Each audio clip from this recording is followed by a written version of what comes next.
kind of interesting things. This is still back on the war topic.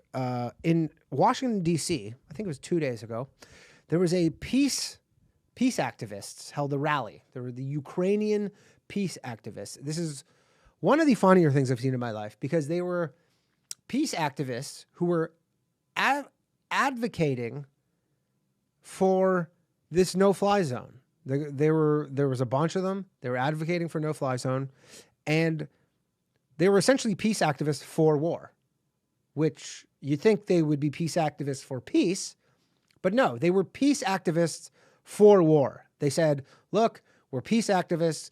We need this no-fly zone. We need to be shooting down planes and all this stuff. And then you're like, yeah, that's going to start a war, though. That's going to be a world war. That's going to drag everybody into the war.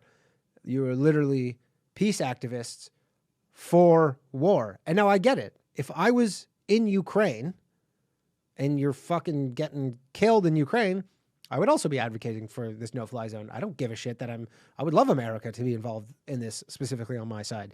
But if you're American, you're like, yeah, this is not a good idea for us to go. It's obviously horrific, all the things you're seeing on TV and all that stuff. But no, this is not America's war until, Russia does something stupid like cross over to Poland or whatever the fuck, I don't know.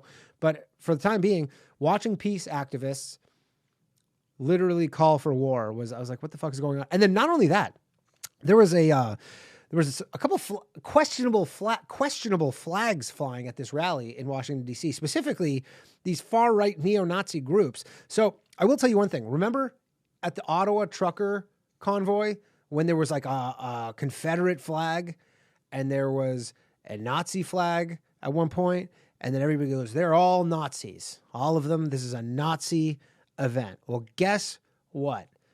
None of those people are saying, oh, if you're pro-Ukraine, they're all Nazis. And guess what? There are a ton of Nazis in the Ukrainian National Guard. I have been taking not a super deep dive into this, but I've been looking into this.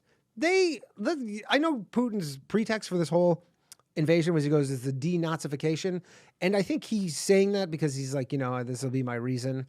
But there are a lot of Nazis there. It's not like how they call in America or Canada, go, they're Nazis. And you go, how are they Nazis? And they're like, oh, well, they just don't have my opinions. They don't think there's 94 genders or whatever.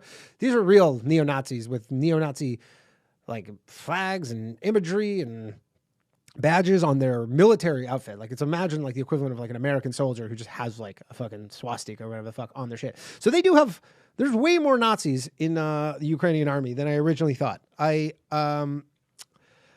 honestly thought it was hyperbole, and I thought it was bullshit at first because that's kind of, I don't know if we've been trained over the last little bit because everybody's just been calling everybody Nazis, and then you kind of just, you hear, oh, they're Nazis. You go, nah, everybody says everybody's Nazis, and nobody's actually Nazis. There are some legit Nazis. So that was kind of an interesting one. So there are some Nazis. Anyways, yeah, the Azov Battalion is one of them. That's a big one, is the Azov Battalion. There are these Nazis in the Azov Battalion, but then there's just like all these militias, and they are legitimately, I can't remember his name, Stepan something, but he was like an original Ukrainian neo-Nazi leader. And, the PBS did an interview with this dude. Not this guy, he's been dead for a while, but they did an interview with this mayor of some town in Ukraine, and he has like a portrait of this dude, Stepan. I can't remember his last name. Right Sector, that's what it is, someone said. Correct? Yeah. Someone said there's some Nazis everywhere, including Russia. I realize that, but I don't think Russian army, if you're in the Russian army, they're not like, hey, if, just have fun with the uniform. If you want to just throw some stuff on the uniform, just do whatever you want. Whereas in Ukraine, they straight up are like, yeah, I'm just sewing on like a Nazi, like fucking badge thing on my like thing. Bandera. That's what it is. Someone says Stepan Bandera. Correct. So there are these like legit Nazis in Ukraine. I'm not saying that they're a majority or anything. But it is weird because everybody's like, well, the president's Jewish and they have all these people who are Jewish. Well, they, for whatever reason, I don't know if it's, by design, but maybe they thought it's just like, you know what, we'll tolerate them, but they are there. They exist. Okay.